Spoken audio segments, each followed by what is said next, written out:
specifically to this commission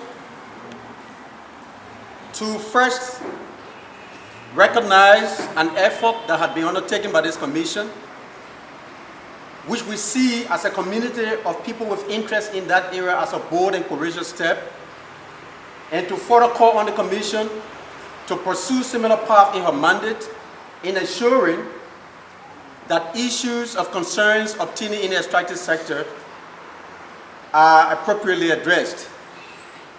And so on that note, Madam Commissioner, Madam Chairperson, we've drafted a communication that entails a number of concerns, which by your permission and here in the presence of the media and the public, we would like to outline for the knowledge and concern of the public as well. We want to begin with what happened in July of 2014 in Zolowe community in Nima County and other surrounding communities who got disappointed because they felt that the issues were being unattended to by the government and that of the company of ArcelorMittal Steel.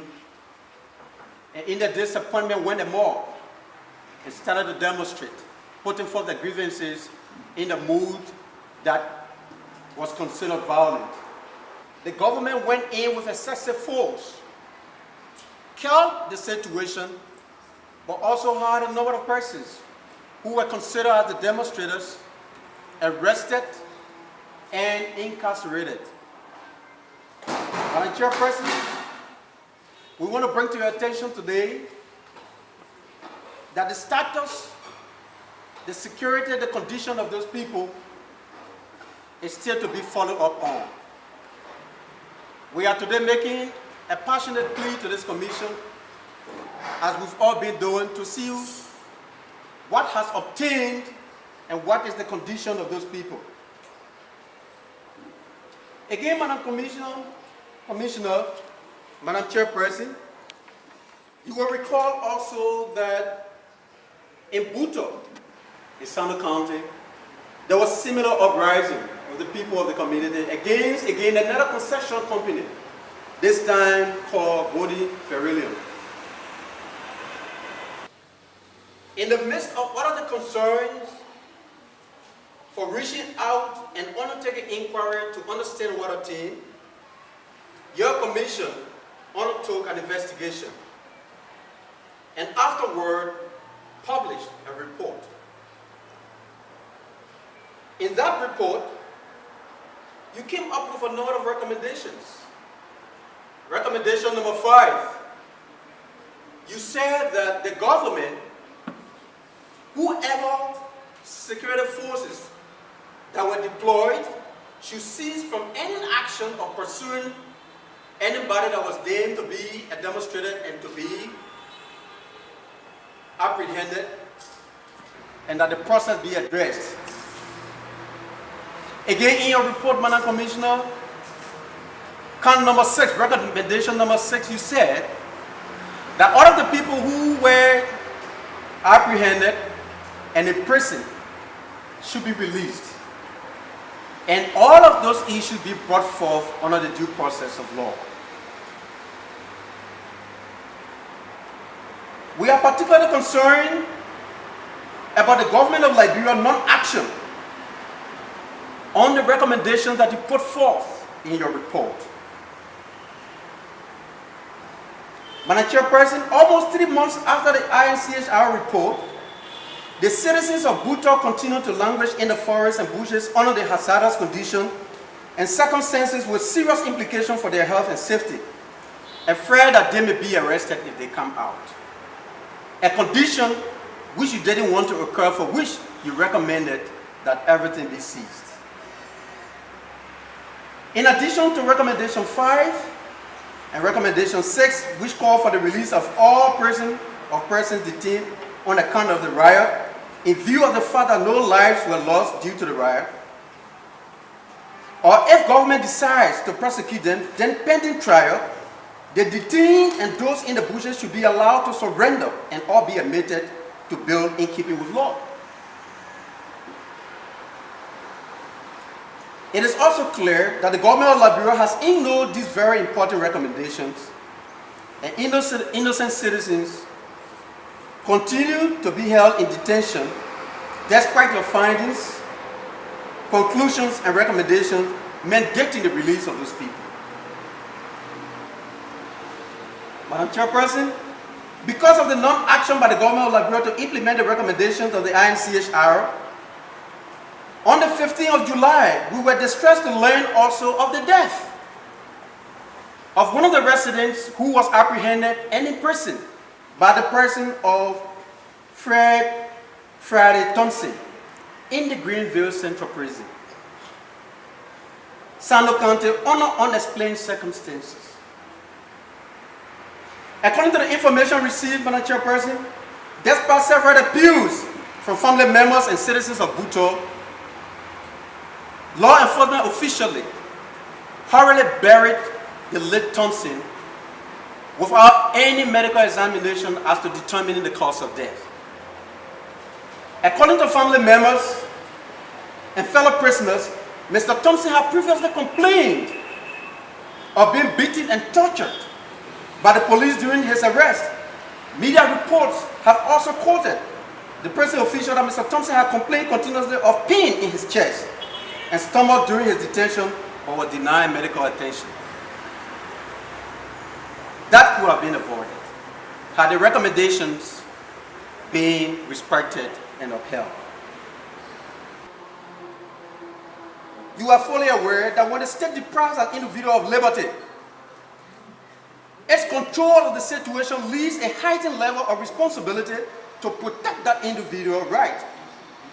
When a person dies in the state's custody, there is a presumption of state responsibility, and the burden of proof rests upon the state to prove otherwise through a thorough, effective, and transparent investigation carried out by an independent and impartial body. Madam Chairperson, we want to also draw your attention to the fact that those currently under detention were arrested under a search writ issued by the government of Liberia, filed against the entire Buto community and its people. This was an attempt to indict the entire district and its citizens for the protest actions.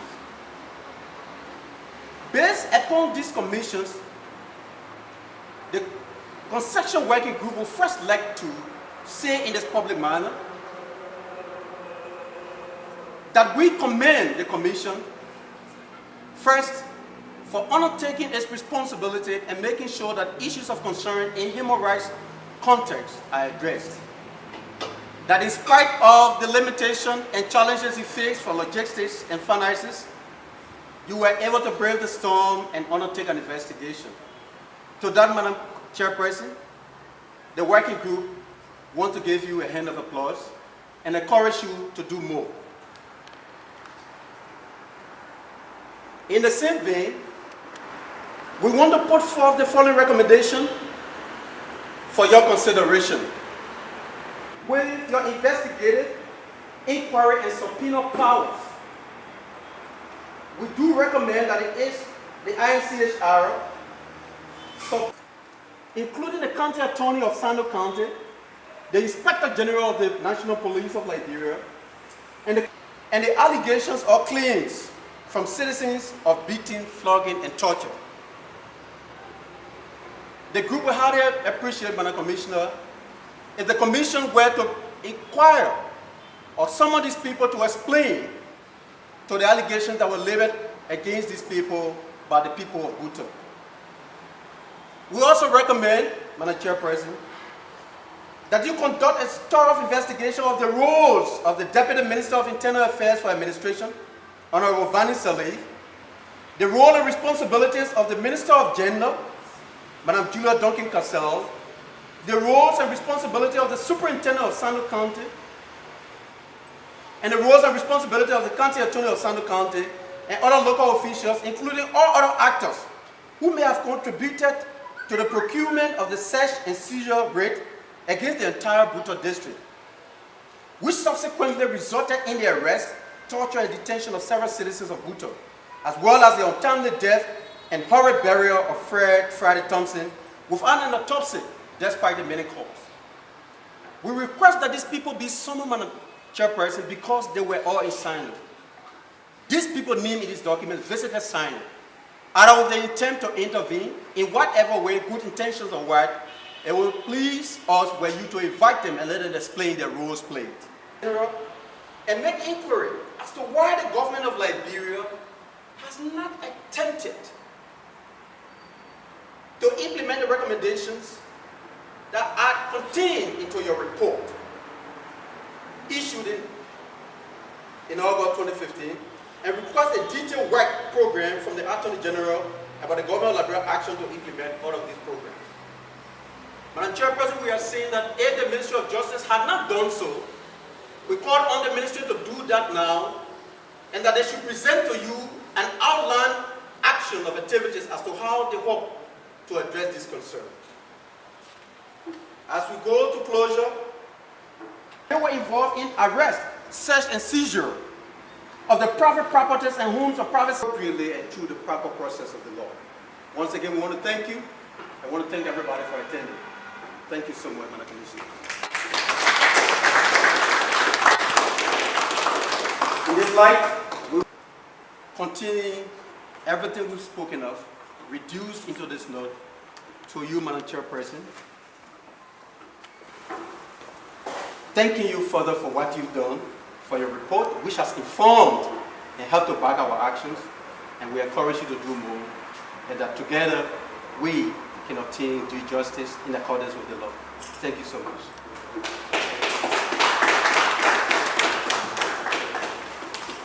Just like to remind you, there are two bases for which we should hasten our action. One is the drawdown of 1 million, and two is the pending general and presidential elections.